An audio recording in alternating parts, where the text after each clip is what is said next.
Hi, everyone, and welcome to the Business Edge Feliciano podcast. My name is Phil Mattia. I'm the marketing director at the Feliciano School of Business. We are here today talking to Dr. David Axelrod. He's an economist. We've done several podcasts with Dr. Axelrod concerning the economy, stimulus plans, job markets, and we're welcoming him again. Today is July 27th. It's 2 o'clock Eastern right now, just a timestamp our interview because there's a lot going on. So welcome, Dr. Axelrod, to yet another podcast. Well, thank you for having me back again.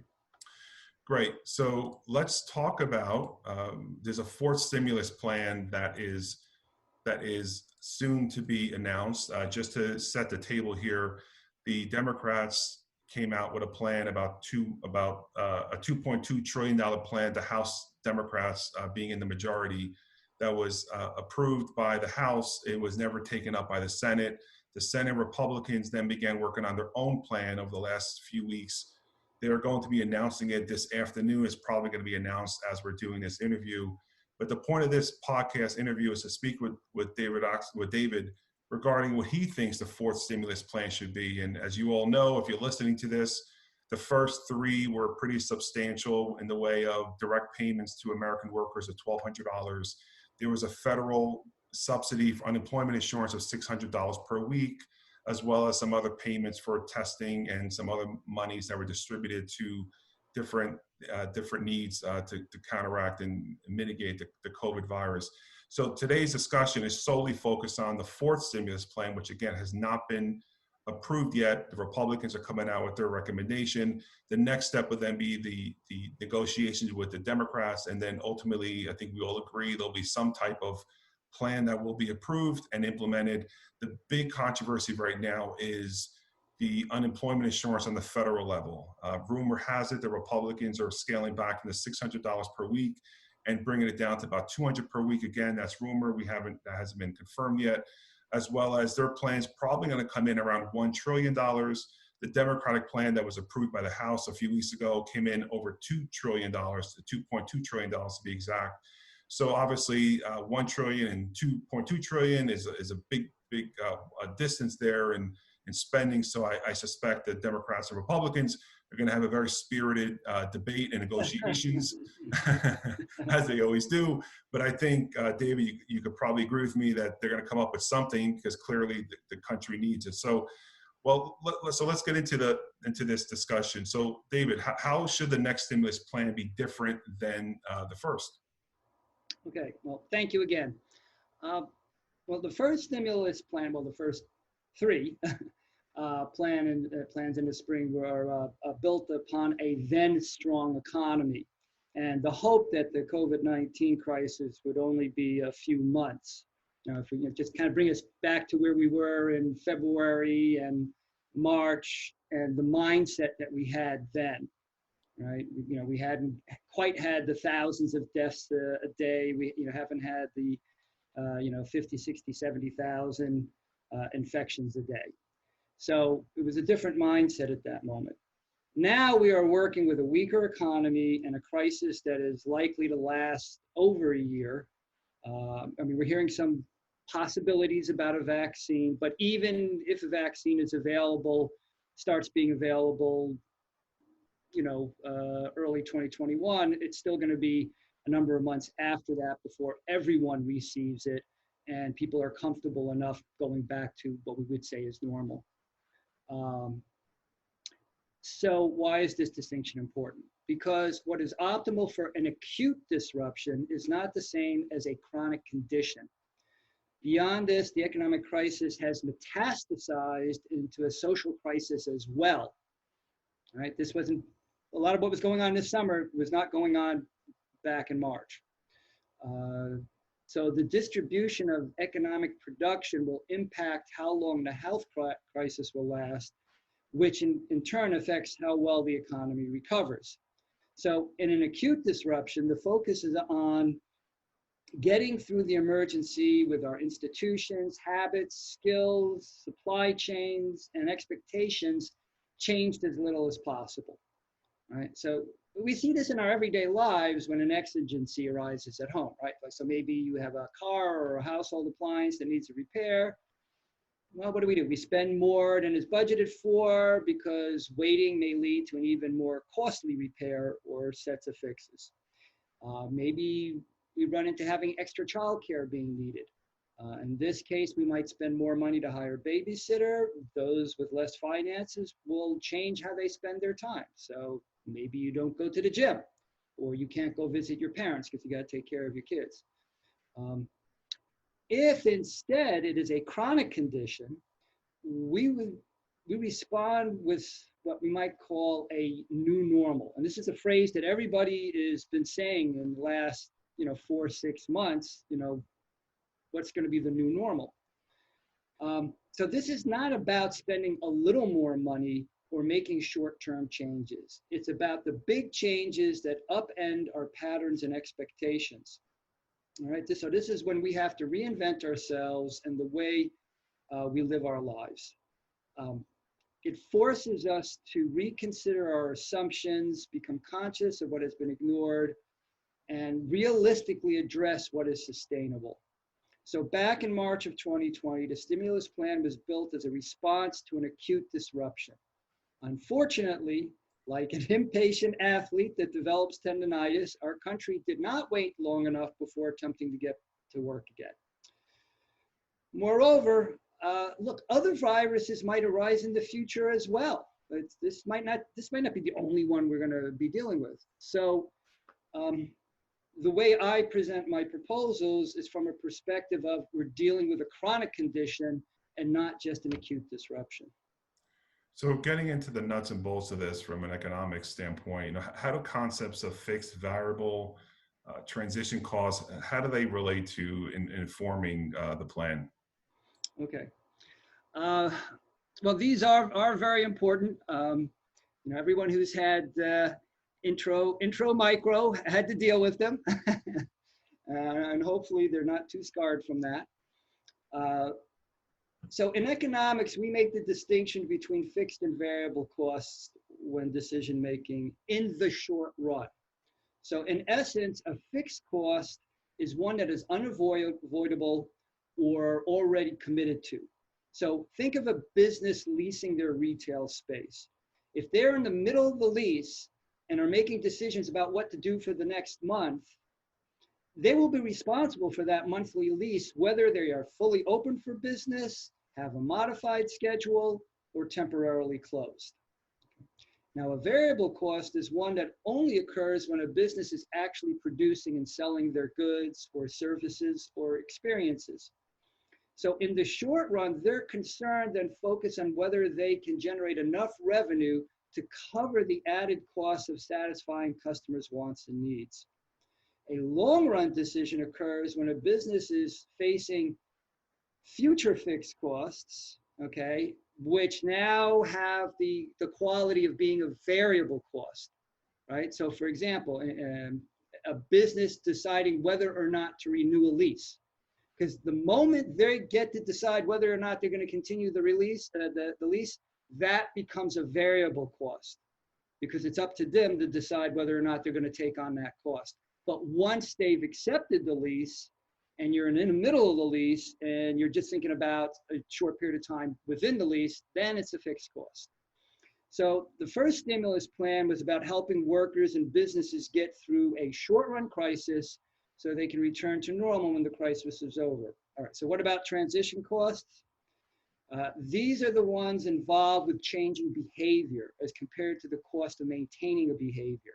For example, if a business decides they do not need a large indoor dining area because they can only count on pickup and delivery service, they will look either for a much lower rent or will move to a smaller space. So the first is dependent on what the market will bear. The latter is dependent on how much it will cost to move and change their operation. Right? So those are transition costs. Yeah, I think that the challenge for us non-economists is we look at this solely as money coming from the government, not really look at the implications for the future, because there are millions of Americans that are out of work of no fault of their own because their businesses were shut down or the stores they worked at. Yeah. And we're always hopeful, and you mentioned vaccine, and I think we can all agree there will be a vaccine. When that is, who's saying late this year. Some people are saying 2021. But like anything else, you can develop a vaccine, but it would take months for people to get vaccinated if they choose. Because as I remind people, it's not. Yes.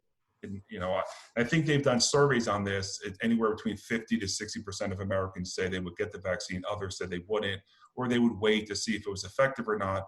And I guess that always comes down to the fear is, has this vaccine development has been obviously going from what would take years or doing it within months, and people are afraid of saying, well, are they compromising going through these phases just in order to get a vaccine to bring life back to somewhat normal? Or this really being thought out? And that gets at the whole science discussion on is the FDA going to really make sure that these are effective when you really don't have months of trials? I mean, right now, Moderna is in phase 3, and there's several others that are in human trials. Pfizer's one, and a couple other. Johnson & Johnson, I think, is starting in the fall. And I think we all agree it's going to happen sometime in 2020. But with that aside, even if it is implemented and adopted, it would take a long time. And the question then is, what if? There's a couple scenarios, and scenario A is if all goes well and there's a vaccine in late 20, early 21, people are vaccinated, the economy starts bringing back jobs. And I know we're not going to get back to 3.5% unemployment anytime soon. You and I talked about that in early podcasts, because we always think like, oh, it'll be next year. And if you listen to some of our politicians, they'll tell you it'll be in a couple of weeks, but it's who's running for re-election. But it's going to take time. And I think for the most part, people understand that, or try to understand that. But I think if scenario A, all goes well, vaccines in progress or implemented, people are getting vaccinated, the economy gets back. But as we all know, recessions happen. Do you think, are the American workers being conditioned now we set this precedent of direct payment of $1,200, the federal unemployment insurance of $600 per week? Are we now conditioning them? And I'll have you answer, and I'll tell you what scenario B is. Do you think Americans are not going to be conditioned to this, let's say in 2 or 3 years, if there's a recession, or 5 years? Are they going to expect the government to do this again, in your opinion?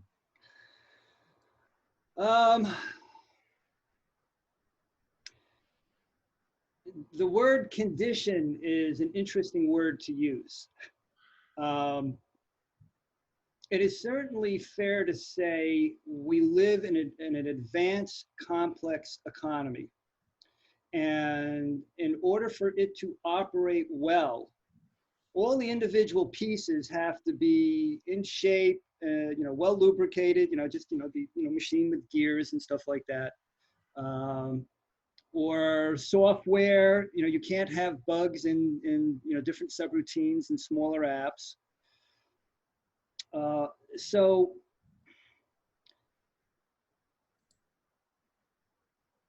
there may be a little bit of conditioning, a little bit of expectation that when there is a serious recession again in the future, that the government will intervene.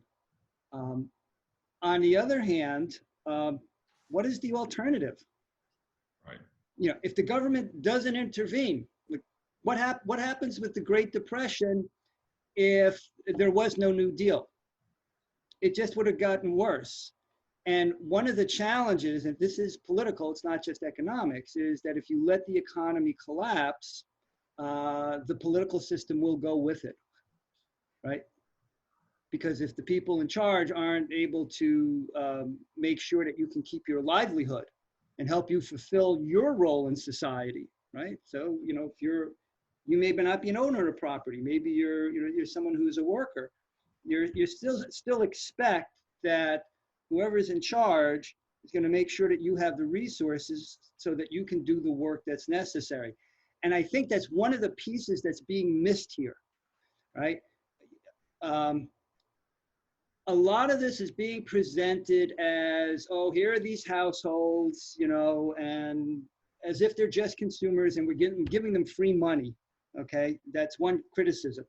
But there's another way to look at it, and that is, well, how much resources do they need to maintain being a functioning, effective, productive part of society? If you don't give people enough so that they can sustain their health, and that includes their mental health, skill sets, cohesion in their family, cohesion in society. If they don't have that, then you're allowing the devaluation of the social capital, which will lead to worse economic outcomes. So I think it's useful to keep that in mind. It's like, are we conditioning them? Well, what do they need to do in order to be effective? And that's what we should be considering.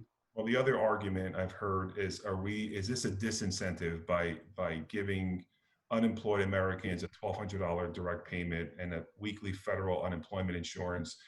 And I think they knew what's going to happen. You have some workers that are making more money by not working, by collecting the $600 per week for the last few months. And again, this is the argument that's going to happen with the Democrats and Republicans. The Republicans are pulling back and saying, well, we're not going to do $600 per week. I think Mnuchin came out and said a 70% replacement wage earning. And then I just read earlier this morning that the Republican plan, which has not been announced yet, is it will be $200 per week, because their feeling is if you keep giving American workers $600 per week, if they're earning more than they would have earned if they were working, there's no incentive for them to go back to work. Do you agree with that? Do you agree that that would be an issue? There's an element of truth there, okay? And that is the more you get for not working, okay, the more likely you're going to be willing to not work, or you're less likely to return to work. So it's not an unreasonable concern, okay? One of the challenges that we have, and I think it was, showed up, for example, with the, ACA, a lot of people call Obamacare, and that is a desire to have a easy, simple solution, okay, as compared to one that's a little bit more sophisticated. So I was just reading an article today, saying, well, why did they settle on $600 as compared to some percentage? Because 600 was simple. It's like whatever whatever it was, you got 600. Now, for some people, that did not replace how much they were making. Okay, and it helped a little bit, but for them, it wasn't great. For some who made very little, that was a big boom. So, Mnuchin talking about something like 70%, that actually makes a little bit more sense than a straight out 600. On the other hand, that's a lot more complicated to calculate. And that can make things difficult. So I'd like to suggest there's another way around this, okay? So if you're giving 600 or 200 or whatever the amount is, and you get it for being unemployed, but you don't get it when you're employed, well, then the disincentive to work. But one way around it would be maybe going to something like a universal basic income, which you get whether you work or not. And then that's a way of making sure that those at the bottom, have enough, as we were saying before, that their life doesn't fall apart, that their communities don't fall apart. But because they get it whether they work or not, it's not a disincentive to working. And so maybe we need to transition from thinking about an unemployment benefit to something more like a universal basic income.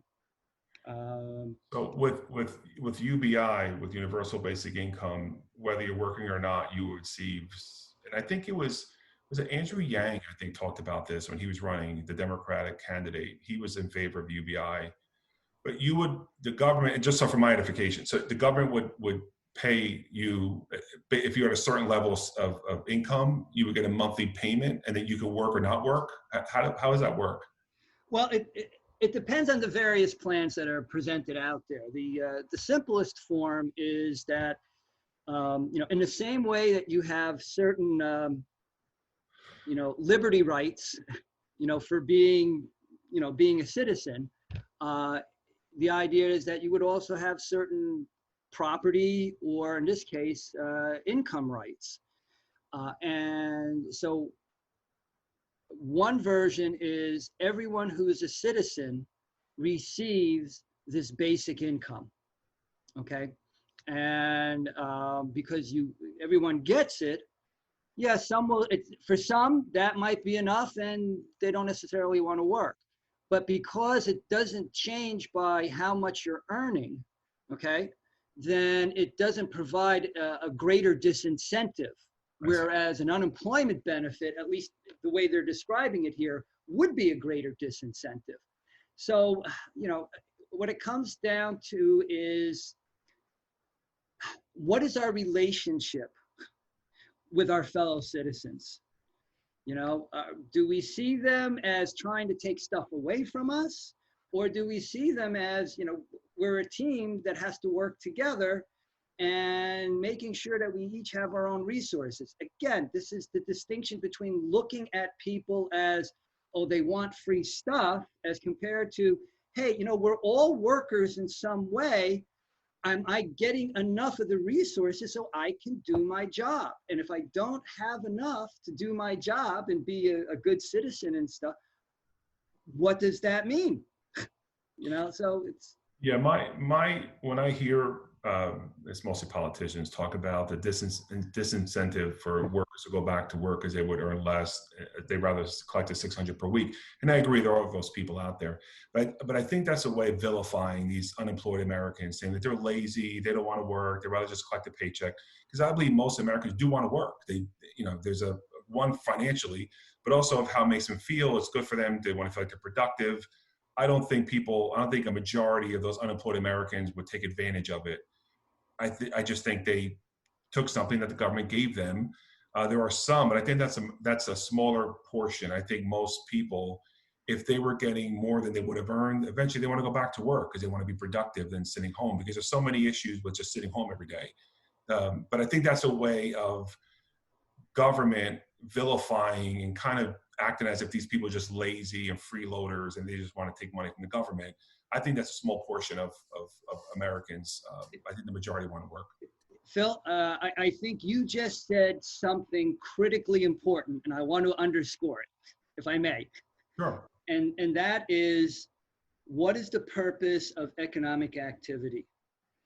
If you think it's only about making money, or if you think it's only about getting stuff, producing and getting stuff, it's missing the larger human element.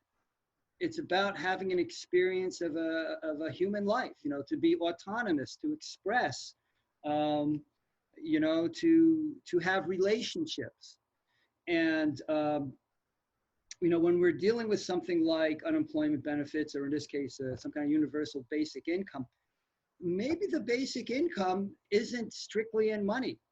Maybe it's in goods and services. In other words, whatever your household is, maybe we don't give you money, but maybe we make sure that you have enough food, okay? You have enough heating, you have enough of other resources. And then it gets back to the reminder of, why do we have an economy? But what you said was very, very important. We can't ignore the human element. Yeah, and plus the $600 per week or the $1,200 direct payments, those dollars sent to those unemployed Americans, they were spending that money to pay rent, pay for food. So the money was going back into the economy. It's not as if they took the money and slopped away in the bank somewhere under their mattress. It was going back in because they needed that money just to survive, to pay their rent or make their car payment. So it frustrates me when I hear that comment that it's a disincentive for people to go back to work. Because again, yes, there's a small portion, I believe, but I think a majority, and if they've done studies on this, which they probably have in the past, when you give someone a stimulus check, because I remember way back when George W. Bush, the son, did it back in 2000. I think he sent out stimulus checks, maybe 2000, 2001. And I remember reading how most of that money that was sent out to Americans, they spent it on paying off debt or credit cards. Yes, because I believe that government's going to have to help these individuals regardless, whether they give them $1,200 per month, or they're collecting unemployment, or they're going to get food assistance. And that all leads to, the evil S word. And, people, the S word. And I'm a capitalist personally. I'm in favor of capital. It's not perfect. It's not a perfect system, but when people hear the word, they think it's socialism, that we're sending this money to Americans. And the argument I always give them is that these are taxpayers. They're not getting free money. Somewhere in their life, they pay for unemployment insurance or payroll tax, whatever. They contributed somehow. Others contributed more based on their salary, but it's not free money. They've paid in somehow. So call it what you want as a socialism, call it whatever you want to call it, but it's still a matter of, I hate when people, I guess, position it that way, that the government's just giving away free money to people, and it's not. They're not doing that. Well, one, in terms of things like unemployment and Social Security, the reason why they're called entitlements is because we put money into it. Yeah. So we are entitled to get them back, right? So that's an important point that you're making. Again, another is, if you really want to, some have argued, look at government, should be run like a business, okay? And, what I say is, okay, well, if we go that route and we look at the government as sort of like the big overriding corporation, of which the smaller corporations, smaller businesses and individual workers go through, right, operate that as a business. If you're operating a business, do you not give the tools to your workers that they need to do their job? Are you that short-sighted that you don't even pay them enough that they can afford food or have a place to live? This is some of the earlier thinking in economics, when it was a recognition of, you still have to compensate workers enough so they can do their job. And this gets back to that notion of efficiency wages we've talked about before. So if you're looking at it from that big picture, even from a capitalist corporate perspective, you don't want to compensate your employees too little. You don't want to give them too little in the way of tools. And so if you're looking at citizens as employees of government in some bigger sense, same deal. Yeah, and that's always the argument about the $15 minimum wage. I think New Jersey, we're up to about $11 or $12, I think. I think it'll be $12 in January. It's going to go up to $15. The fear that people have that if we pay the person working at McDonald's $15 an hour, McDonald's is going to shut down. They won't be able to afford it. And the argument I always make is that these companies make a lot of money, and these employees that are working for them, working for $8, $9 an hour, how do you survive? I mean, you can't. You're working 2-3 jobs. And I have friends that are working different jobs, and you think, like, at the minimum we can give them enough just to, even at $15 an hour, you're just barely surviving. I mean, I don't know what that is over a year, but it's just, in this country, no one listens anymore. It's like everyone has this view that if this happens, we're going to turn into communist Russia, where the government's going to control everything we do and say, and they're going to tell us what car to buy. And it's all these images, and as opposed to having a discussion about what does that really mean? Because there's always those people that come out and say, oh yeah, companies will start shutting down if we do that. But when you really dig into it, and you're an economist and you understand this, it's really taken care of so people can just survive. 15 an hour doesn't mean you're driving a new car. 15 an hour means you can afford to buy food every day. It's a basic. So your explanation of the UBI is interesting, especially with goods and services. Like, not looking at it from a money standpoint, looking at it from providing just things for people to survive. Which leads me to my next question, because as you were talking about UBI, this came up a lot with the Democratic candidates last year when they were running. Obviously, Biden's the nominee now. Think a year ago, if COVID happened last March, do you believe it would have impacted the nominee, ultimately the nominee? Because you have Bernie Sanders kind of on the left, liberal. Biden was more of a moderate guy. But I think in an economy with 3.5% unemployment, the economy was hot, it was booming last year. If COVID happened last year, do you think the country would have thought differently on picking whatever nominee for a Democrat? Would they have said, well, you know what? Maybe Bernie has a good idea. We're kind of in a recession. Things are bad. Government help. Do you think that would have impacted how Americans would have voted for that the nominee on the Democrat side? That is a very, very interesting question. I would tend to think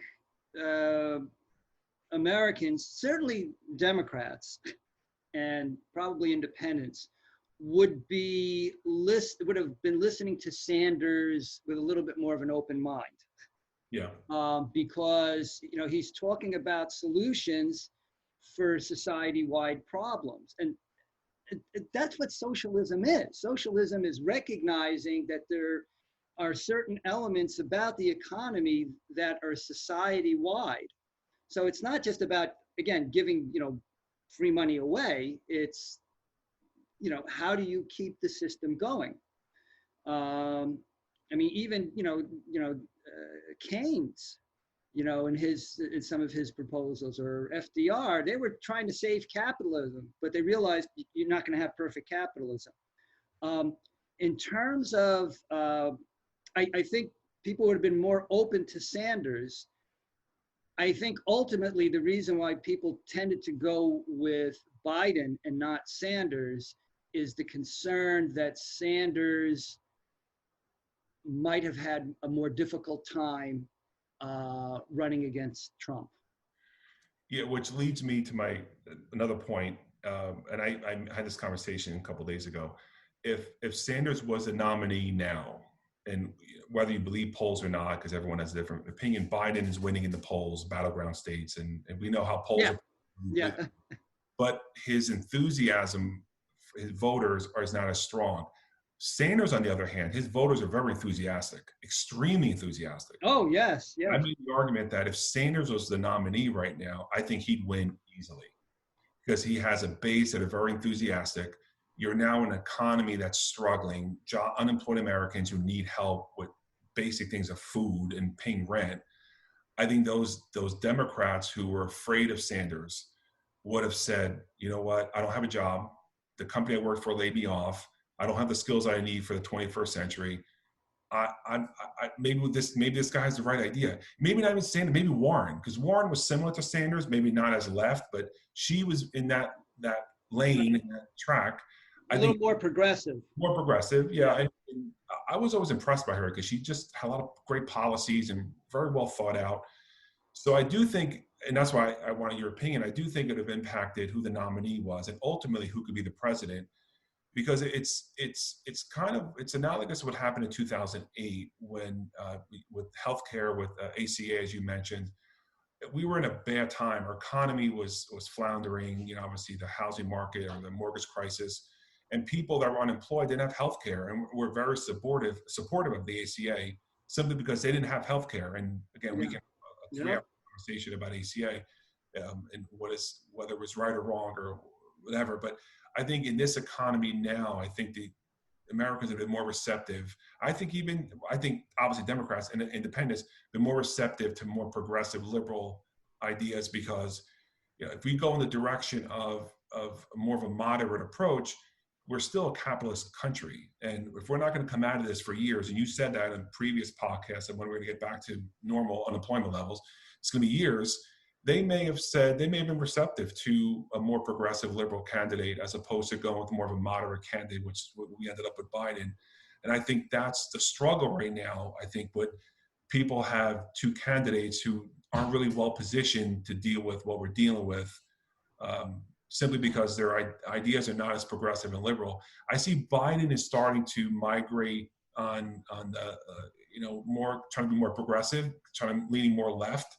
Because I think he needs those votes, because the Sanders Warren supporters also those votes, and I don't think he runs the risk of losing other votes because the moderate approach right now I think is not the right way to go. So we'll see how that all plays out. But I do think it would have impacted who the nominee was if we were at a different time. So, but let me get to scenario B because we got sidetracked. So scenario B would be if it's kind of the doomsday scenario. The virus is not controlled. We see spikes in states. The economy is not adding jobs as opposed they keep losing jobs. We get into the fall and winter. Vaccine is not on the horizon. What does the government do? Does the government just keep these stimulus plans? And again, I'm not an economist. I know nothing about economics. But eventually, does the government run out of money? Do they just say, you know what, we just don't have enough money to even do this? So what would happen in that scenario? Okay. This is it's a complex question with a complex answer, unfortunately. it is useful to stay focused on the distinction between do we have enough money and do we have enough resources? So, for example, you can imagine a world where the government, and by the way, the U.S. government doesn't have to run out of money. It has the power to mint coin. So, this was something that was discussed a number of years ago, the idea of creating a $1 trillion coin, then they can have in an account. Now, that doesn't mean there isn't consequences for printing money. There is. There can be a more rapid inflation, for example.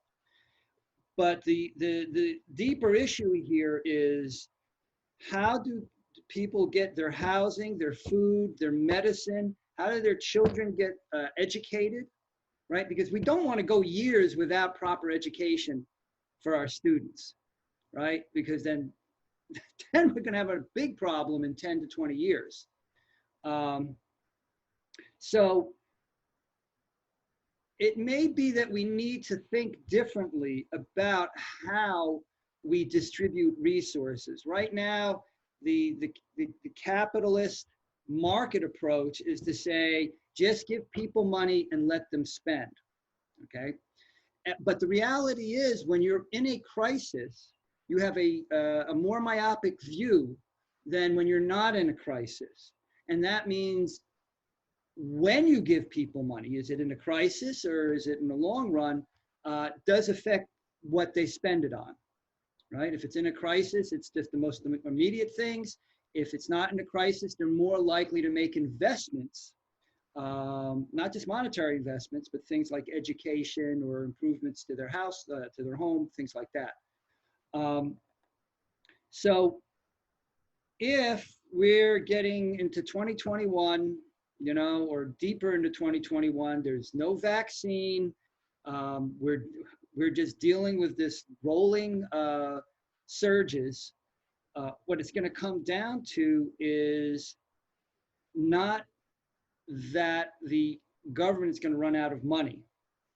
It's, are we going to have a positive enough attitude, enough concern, enough regard for our fellow citizens, including, the rest of the people on the planet, that we, take the responsibility to do the things that will mitigate it. A big thing, it's social distancing, masks, washing hands. This should not be a fight about that. We're being told, if you do this, you're going to be part of the solution of bringing down, okay, the infection enough that we can be a little bit more open in the economy. And it's just a shame that it's been politicized. And that is not about our economic system. Some will argue that it is, but it's not so much about our economic system. It's about our values of as people and how we see other people. And that's why I started off by saying that this is metastasized into a social justice issue, because it's not just about, can we pump enough money into it? It's about, are we showing enough regard for each other? You wear a mask, the reality is, you put a mask on, it might help you a little bit, but who it really helps are the people around you in case you sneeze or so it's really more about preventing the spread of the disease to other people than it is avoiding it yourself. Yeah, I mean, I could spend hours talking about this, how frustrating. Oh, yeah. I go out, my wife and I and our son, we have the mask, and even though we're walking on the sidewalks wearing masks, and I look around and half the people aren't even wearing it. And I don't get it. It frustrates me and angers me. And it's a sense of entitlement. I'm not sure if it's an American thing that, well, I'm not going to, and I do agree with you, it's been politicized, but also I just think it's just, we have a different way of thinking in America that other countries don't have. They'll put the mask on, they'll follow instructions. It's like we feel, not we, because we do it, for you and I, But it's amazing. I'd say half the people I see when I'm out in the streets aren't wearing masks. And I walk right by them. Obviously, we're within 6 feet. And I say to my wife, I want to walk up to them and just cough in their face and say to them, this is what you're doing to me by not wearing a mask. It's just, you feel like you're too good to wear one. I don't know, but you're right. It's a simple procedure. It's put it on, you'll mitigate it, the spread of it. And people are now seeing the ramifications of not wearing a simple thing, of not wearing a mask. It drives me crazy. Yeah. Well, it's a medical thing, but it's also a reminder with respect to our economy, right? It's, you know, capitalism requires a very moral, committed people in order to function properly. I mean, the earliest economists like Adam Smith drove that point in. It's, you know, if you don't fulfill your contracts, if you're engaging in fraud, if you're doing stealing, then no, capitalism is not necessarily going to be the best system. And all of that gets down to the challenge between actually caring for people and fulfilling the laws necessary to avoid hurting people. Yeah. And it's very difficult. I think this is one thing that maybe progressives, those who are, you know, more socialist, certainly more communist, they seem to assume that people have an unlimited capacity to care about each other. And that's just not true. We're finite beings, Yeah. you know? And if we keep that in mind, then we recognize something like you put on a mask, you know, in states that you're told to, because that's going to be the least onerous thing that we can do to make things better. Yeah, you know, in our country, and I heard in other countries, I think it was in South Vietnam, and I think also they did this in South Korea, where you would temperature check. They would come to your home, temperature check you, and if you were above a certain temperature, you'd be put in quarantine camps, you and your family, anyone else that came in contact with you. And again, I forget what countries that did this. I think it was South Vietnam and South Korea. But the government took more of a proactive approach. Obviously, that wouldn't work in America. I can't see anyone coming to your door and temperature checking you and putting you into a camp. That would never happen here. But look what other people in other parts of the world, what they've done in order to not mitigate it within their own country, but within the world. They sacrificed their privileges and sacrificed themselves and their livelihood in order to minimize it for us. So it won't come to our country as hard in their own country. But it's I don't know. I just think it's just we as Americans. Maybe it's a capitalist thing, or just simply we feel that we're just not going to do it. And who's going to tell us to do it? It's against our rights. And so anyway, we could spend time talking about this. Yeah, the term that I find most people use is American exceptionalism. We are the exceptions to the rule. I'm actually going to write that down because I love that. Because if you've tried, I would assume you've traveled overseas. When you go to other parts of the world and you see how people view Americans, and it's true. It's, you know, we want everything quick. We want it to be easy. We want it to be fast. We want it our way.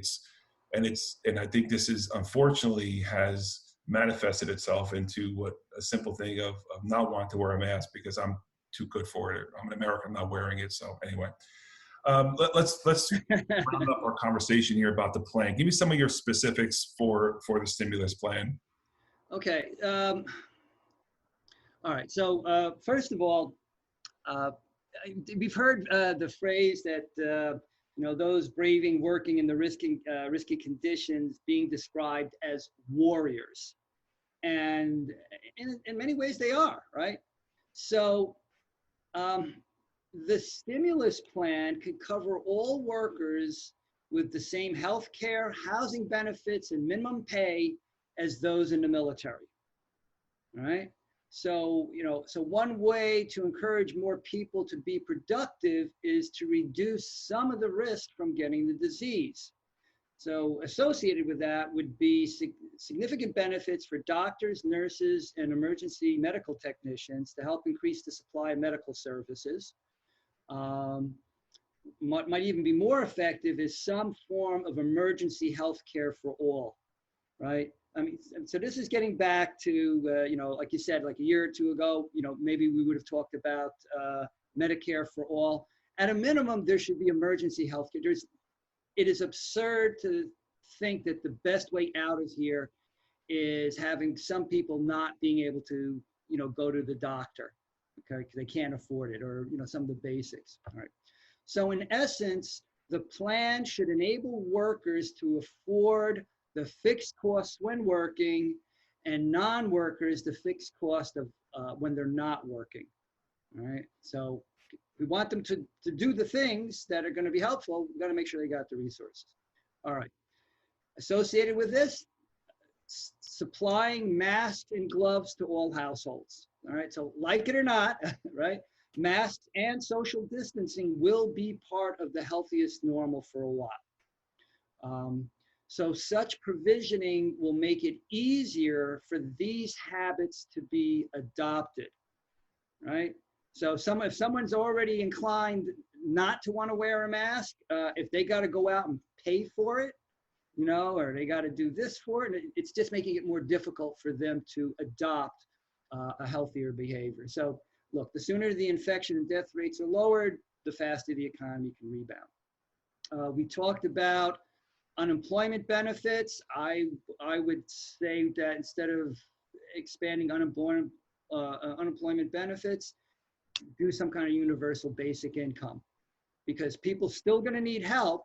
But if you're really that concerned about it's going to keep them from work, if everybody gets it, whether they're working or not, they're more likely to go back to work. More spending on infrastructure projects, right? Because we need to accelerate internet accessibility and shipping of goods, right? There's going to be a greater reliance on the internet going forward. That is obvious. So that means more servers, streaming capacity, and security. That's a thing that we're vulnerable with a little bit now. Highways are going to need to be modified to help speed shipping of product. And one of the things is maybe we'll have fewer lanes for passenger vehicles, right? So the idea is we make sure we can get the shipping done, but if we're in a slower period, maybe people don't need to drive as much because they're not getting around as much. And so in all of this will be increased costs for improving the flow of basics like water and food and medicine and childcare and education. And the eviction moratorium, because that's another, we haven't talked about yet, but that's going to be a big problem. Look, the greatest transition cost will occur if large number of evictions occur. That is very expensive. You got to find another place. You got to move. People are interacting a lot. That can be an accelerant of spreading the disease as well.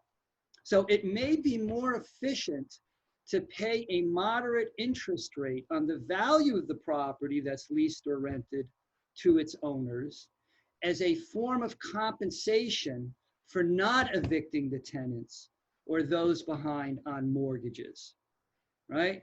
So, instead of the landlord getting nothing, during the moratorium, the government provides something, would be equivalent of a low interest loan to the government.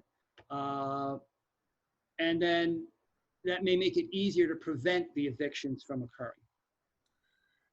You mentioned emergency healthcare, and when you look at those COVID patients that died from this virus, typically it's those who are older, who have underlying health conditions, and sadly there's been 146,000 Americans that have died from this.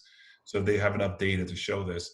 But then you see the ones in their 20s or in their 30s, and you hear these stories about 35-year-old woman, healthy, contracts COVID, and dies a week, 2 weeks later. And you say, how's that possible? She's young, she's healthy. But when you read the stories, you realize she didn't have health care. So instead of going to the doctor or the hospital, she waited. Or, Yeah. if her child had the virus and had a high fever, she didn't go to the doctor because she doesn't have healthcare, can't afford the doctor, couldn't go to the hospital. If she did go to the hospital, she'd get stuck in a waiting room, have to wait hours, and or she may have, a job that she couldn't get time off on. So if you look at all those individuals, I would, again, if they, hopefully they do this, to show that your idea of emergency healthcare is spot on, because these are people that probably could have been saved, or most of them could have been saved. Because you and I, we have great health insurance. We don't feel right, we can go to the doctor next day, pay our small co-payment, probably can afford a really good doctor, and we're fine. But in times like this, that's where capitalism rears its ugly head of those who have healthcare and those who don't. And you also mentioned about the infrastructure. If you think of education now, with most or some students will be remote in the fall, K through 12, as well as higher ed. You look at some communities with lower income homes, they don't have broadband, they don't have high-speed internet. Exactly. For children that are going to be left by the wayside because they weren't able to learn along with their classmates who have households that can afford. I mean, think about broadband. What is it, 40, 50 bucks a month? I mean, it seems like it's nothing to us, but that's a lot of money if you can't afford to even to feed your family. So it's, that's why I think this has really shown a light on a lot of really holes in our system that hopefully we learn from it. I hope. I don't think we will, but I hope we do, to show that, the have and have nots. And I think in education more so, it's going to have really serious implications going forward, because that child in that low income household who can't afford broadband is not going to learn as his or her classmate who can. And then you fast forward 2, 3, 4, 5 years in second grade. Now, I'm not sure what kids learn in second grade, but whatever they're supposed to learn, they're not learning. By the time they get to third grade, they're behind, and then it's like a snowball effect, and it just gets worse and worse. So, yes, it's damaging in so many levels. All right. So, last question. So, what other changes do you think will be necessary? Okay. Well, I think one of the important changes is less economic and more sociologic, more, if you want, spiritual, and that is how we relate to each other. In a capitalist system, what gets produced is what people are most willing to pay for. And if you have a society where people have fundamental regard for each other, they're more likely to, buy things that are good for other people, right? In other words, the term that is often used is compersion. It means that you feel a certain joy when other people are happy, okay? On the other hand, if you have a society that basically is antagonistic to each other, kind of likes being in fights, and really what energizes them is hate, okay, as compared to caring, well, then a capitalist system will produce more of the things that people who hate want. And unfortunately, if you're dominated with a preference for hate, you're going to have less medical care. You're going to have more guns, okay, and a few other things. And that's why I think we can't ignore some of the elements that are coming up with respect to the social justice. Look, I'm a trained economist. I learned about understanding the markets as separate from the political and separate from that. But ultimately, supply and demand comes down to preferences and profitability, and that depends on how we relate to each other, and how we advertise. We're being presented a lot with fear. So maybe that's one of the other things that has to change. We have to choose to not be so angry and not be so fearful and not be so hateful. But that has to be a choice. That can't be forced on anybody. Laws are about forcing people to behave. This is about changing people's spirit. And, that is going to be threatening to a lot of people. Yeah, your comment about capitalism creates products that people mostly want. That's very true. It's a good statement. I haven't thought of it that way. That's very true. Companies make what people want and just keep making more of it the more they want it. So Yeah, there true. was, if I may, there was a book that came out a few years ago. I'm hoping I'm getting the name correct. I think it was Samuel Bowles. And the title was Good Laws Are No Substitutes for Good Citizens. Hmm. And he actually goes through research and experiments that show if you start putting an official price on something, right, people will actually behave more poorly because now they've got a quantitative measure of how much they have to pay in order to like not fulfill an obligation. Whereas if there isn't there, then they still hold on to that sense of I got to fulfill the obligation. Yeah, a good friend of mine was born and raised in Belgium. Years ago, he told me this story, and he emigrated to America, and he's a citizen, and he's working here and running different marketing groups. And one of the impressions he got of America when he came here as an adult. He was young, but he was an adult. And he said in America, when you go to a cocktail party, it could be a business function or it could just be a social gathering. The first thing that people ask you is, what do you do and where do you live?